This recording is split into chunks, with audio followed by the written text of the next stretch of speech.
일토소명 이야기 묵상. 직장인이라면 다니엘처럼, 예수님이라면 어떻게 하실까? 예수님이라면 어떻게 하실까라는 소설이 있습니다. 이 유명한 책의 저자 찰스 쉘던은 회중교회의 목사로 미국 캔자스주 토페카에서 목회를 하며 사회사업 분야에 관심을 가졌습니다. 몸소 실직한 인쇄공처럼 가장하여 시가지를 헤매기도 했고, 그때 기독교인들의 냉대와 무관심에 큰 충격을 받았습니다. 그 일을 계기로 섬기는 교회 성도들에게 낭독해주기 위해 쓴 글이 바로 예수님이라면 어떻게 하실까입니다.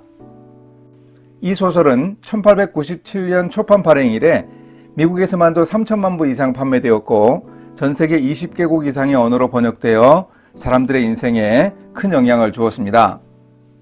이 소설은 그리스도인들, 그 중에도 특히 직업인들에게 많은 도전을 주는 책입니다. 레이몬드 제1교회 담임 목사 헨리 맥스웰이 크리스천의 제자도에 대한 동기부여를 받게 된 계기가 있었습니다. 감동적으로 설교하기를 좋아하는 맥스웰 목사가 설교 준비를 할 때 전직 인쇄공이 찾아왔습니다. 일자리를 부탁하는 그 사람은 새로 나온 자동주조 식자기 때문에 10개월 전에 실직했습니다. 아내도 4개월 전에 세상 떠났고, 어린 딸은 다른 인쇄공의 집에 맡겨놓고 일자리를 찾아다니는 딱한 사람이었습니다. 맥스웰 목사가 그 사람에게 적절한 도움을 주지 못했고, 주일 예배 때 그 사람이 교인들 앞에서 자신의 상황을 이야기하면서 교인들에게 문제의식을 일깨웠습니다.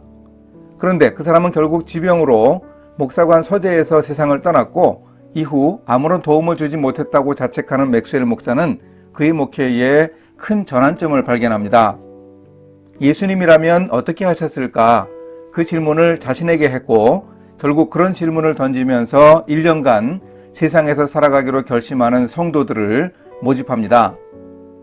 소설의 제목대로 세상에서 예수님의 발자취를 따라가자는 것이었습니다. 모임에서 어떻게 예수님이 하실 행동을 알 수 있는지 질문을 받았습니다.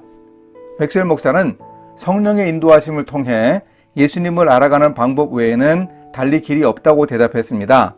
예수님이 제자들에게 성령에 관해 하신 말씀을 인용했습니다. 그러나 진리의 성령이 오시면 그가 너희를 모든 진리 가운데로 인도하시리니 그가 스스로 말하지 않고 오직 들은 것을 말하며 장래 일을 너희에게 알리시리라. 이렇게 성령님의 인도하심에 따라 예수님이라면 어떻게 하실 것인지 판단해야 한다는 겁니다. 첫날 모임에는 일간지 발행인 대학 총장, 철도공장 감독관, 성악가, 유산상속녀, 기업가, 소설가 등 다양한 직업인들이 모였습니다. 그들이 사무실에서 기도하기 시작했고, 늘 하던 자신의 일에 대한 문제점을 발견하고 고민하며 예수님의 안목으로 바라보고 실천하기 시작했습니다. 레이몬드 데일리 뉴스 사장 에드워드 노먼은 도박 스포츠 기사를 의도적으로 싣지 않았고 술, 담배 광고를 뺐습니다.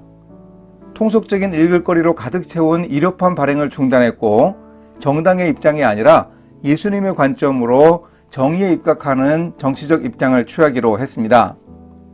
철도공장 감독관 알렉산더 파워즈는 노동자들의 복지를 위해 점심 식사와 휴식을 할 수 있는 공간을 마련해주고, 관행적 비리에 대해 내부자 고발을 하고 자신은 사표를 냈습니다.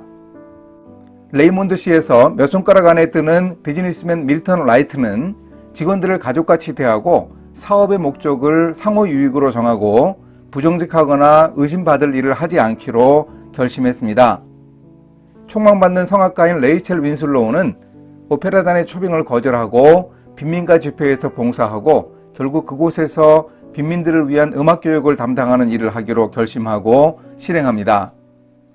아버지로부터 $1,000,000 이상의 상속을 받은 버지니아 페이지는 레이첼과 함께 빈민가 천막 집회를 섬기기로 했습니다. 자신의 상속 재산 중 $500,000를 구독자 감소로 어려움 겪는 레이몬드 데일리 뉴스에 기부하기로 했습니다. 또 그만한 금액을 빈민가에 복지관을 짓고 운영하는 일에 기부하고 자신도 거기서 계속 섬깁니다. 이런 놀라운 삶의 변화가 바로 성령님의 강한 임팩트인 예수님이라면 어떻게 하실까라는 질문으로 시작되었다는 점이 놀랍습니다. 물론 레이몬드 제1교회에도 회의주의자들이 있었습니다. 사람들의 광신적 충동이 수그러들면 잠잠해질 거라고 이 운동의 가치를 깎아내렸습니다.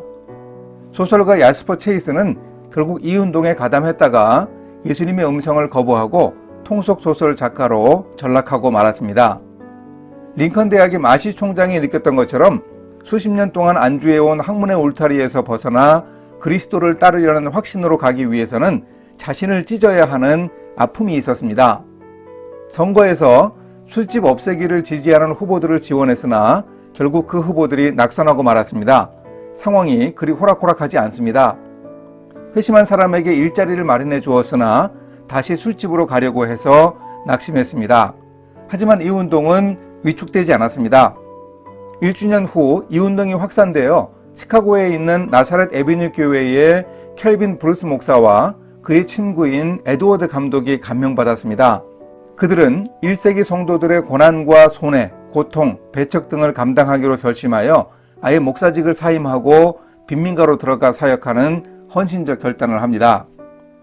자신들의 모든 것을 바쳐 헌신하는 그들은 빈민가 선교를 통해 그들이 할 수 있는 이 사회의 구조적인 변화를 위한 최선의 노력을 보여주었습니다.